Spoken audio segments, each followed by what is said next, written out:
الحمد لله رب العالمين وصلي اللهم وسلم وبارك على سيدنا محمد وعلى آله وأصحابه أجمعين. Chères sœurs, chers frères, Assalamu alaikum wa rahmatullahi wa barakatuh.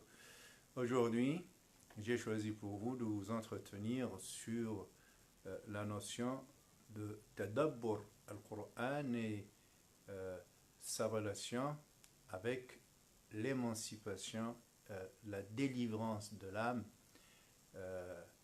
de sa captivité, de sa prison, des verrous qui l'étouffent et qui l'empêchent de recevoir les grâces divines, et en même temps qui empêchent les lumières enfouies en elle de se libérer et de rayonner dans la vie du croyant, des croyants que nous sommes.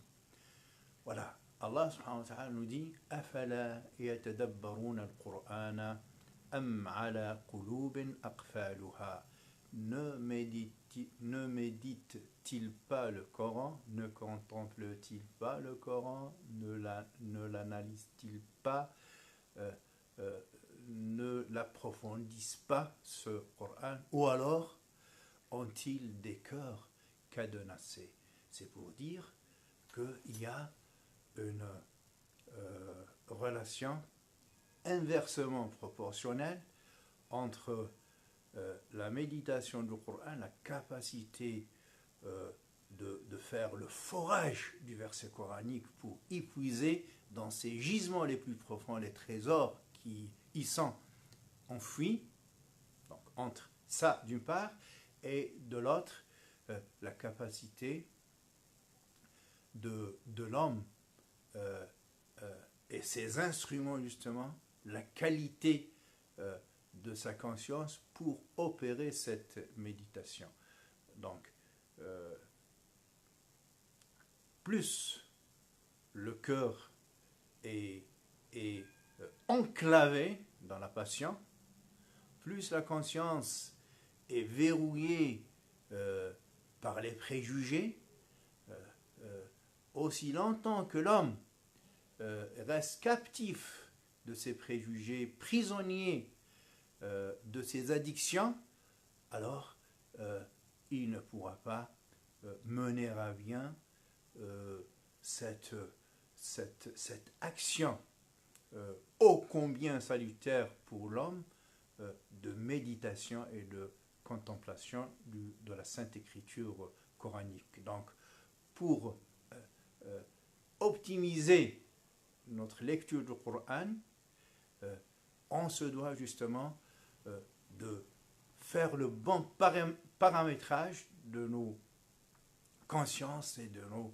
cœurs, de faire un travail en non-stop, ne jamais baisser les bras, à essayer justement de nous libérer de cette captivité, de cette prison, et de faire sauter ces verrous, de casser ces chaînes qui nous empêchent de nous envoler vers Allah subhanahu wa ta'ala, qui corrompent notre ascension vers Allah subhanahu wa ta'ala.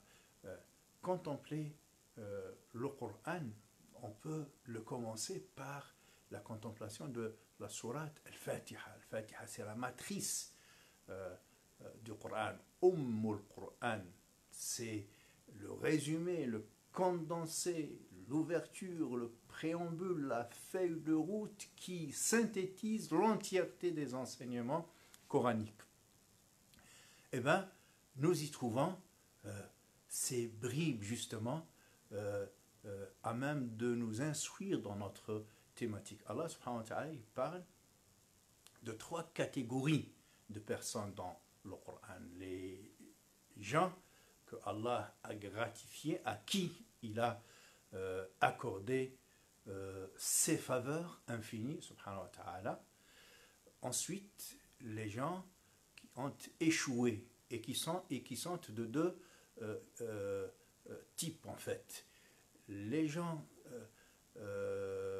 qui sont captifs de leurs addictions, et ce n'est pas à défaut d'avoir compris qu'ils se sentent égarés, loin s'en faut. Eux, ils voient très clair ils sont dans une lucidité extraordinaire. Le Coran en parle par ailleurs. وَجَحَدُوا بِهَا وَاسْتَيْقَنَتْهَا أَنفُسُهُم. Et ils ont rejeté les signes d'Allah alors qu'ils avaient atteint la certitude, un niveau de connaissance inégalable. Pourquoi alors se sont-ils égarés? Pourquoi se sont-ils détournés des versets et des signes d'Allah subhanahu wa ta'ala?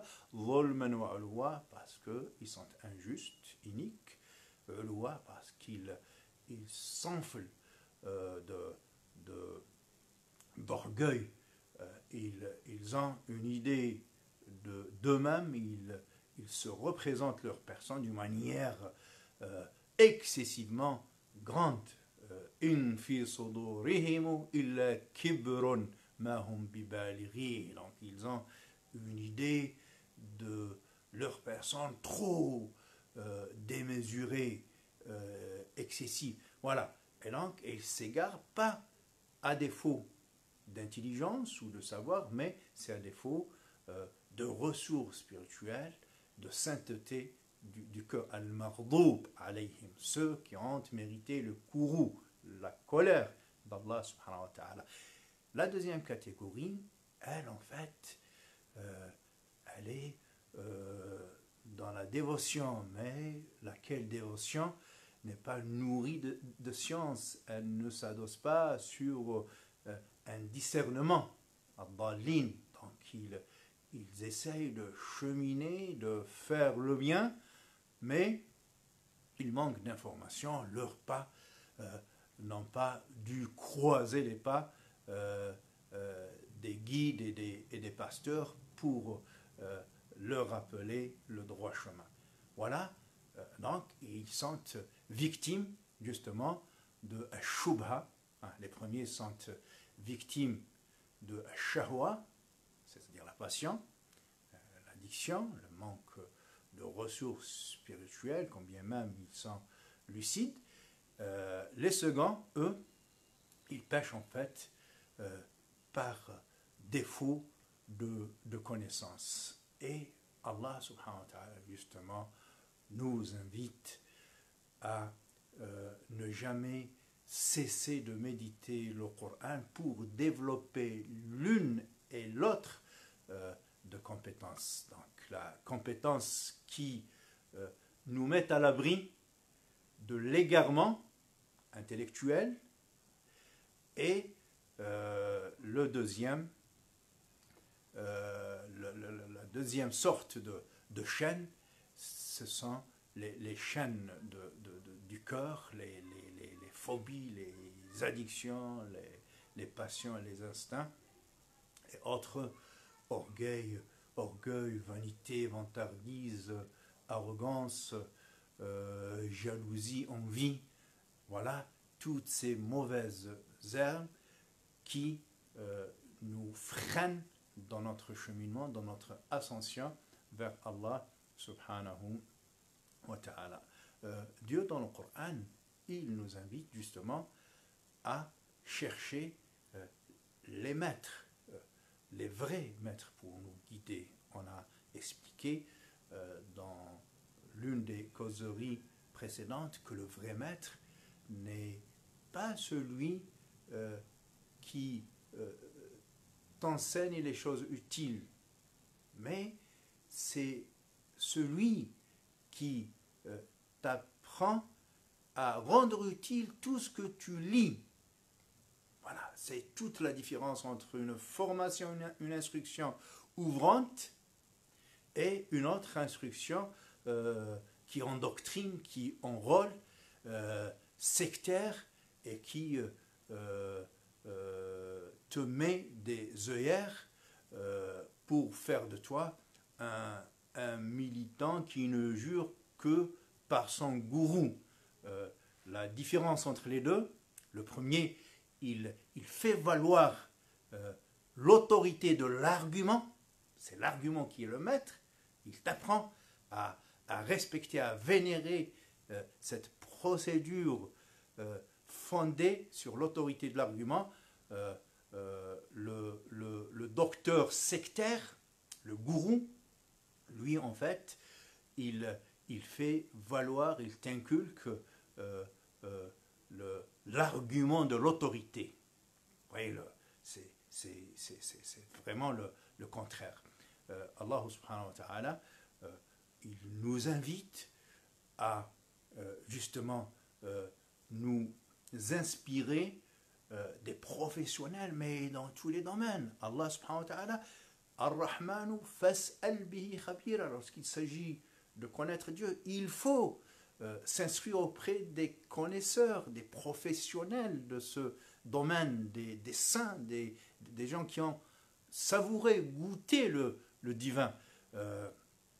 Les de la religion, fas'alu ahla dhikri in kuntum la ta'lamun. Posez vos questions, interrogez, interloquez les théologiens, les spécialistes du rappel lorsque vous n'arrivez pas à comprendre quelque chose.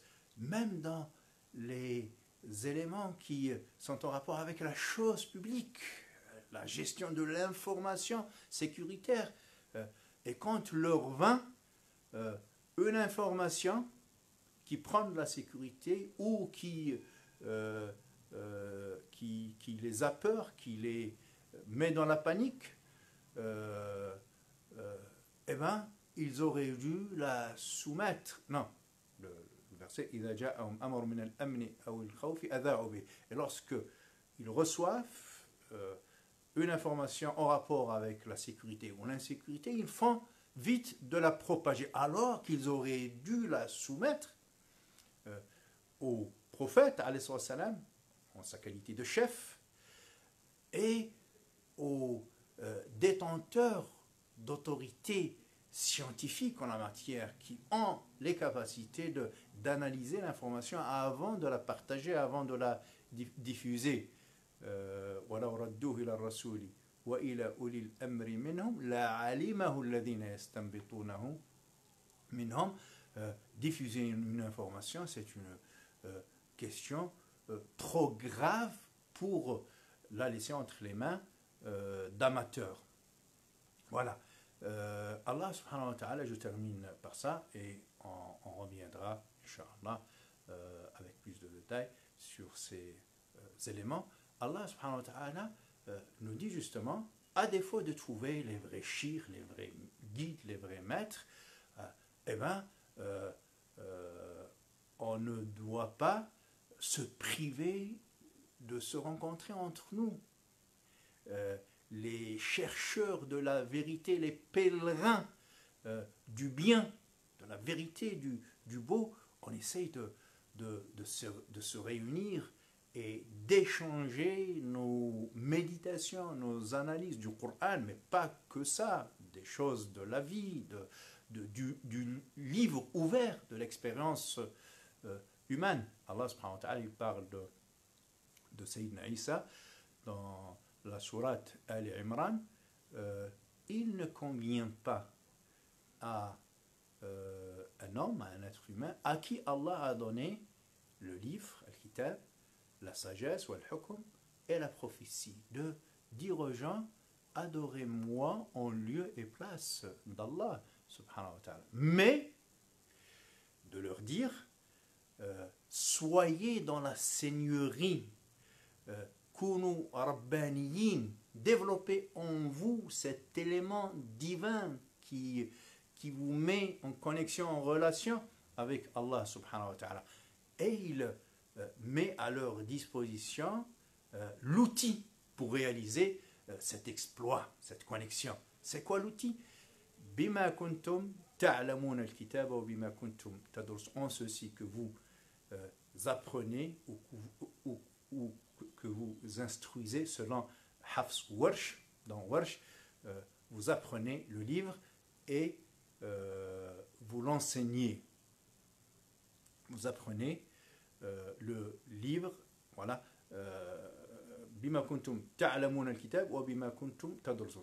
C'est en échangeant autour du livre, en s'instruisant et en instruisant les autres, qu'on peut développer justement cette sainteté du cœur, cette lucidité de la conscience et lutter justement entre les deux catégories de ténèbres, les ténèbres des préjugés qui nous empêchent, qui viennent enténébrer notre discernement, et les ténèbres du cœur, la passion, les instincts, qui viennent nous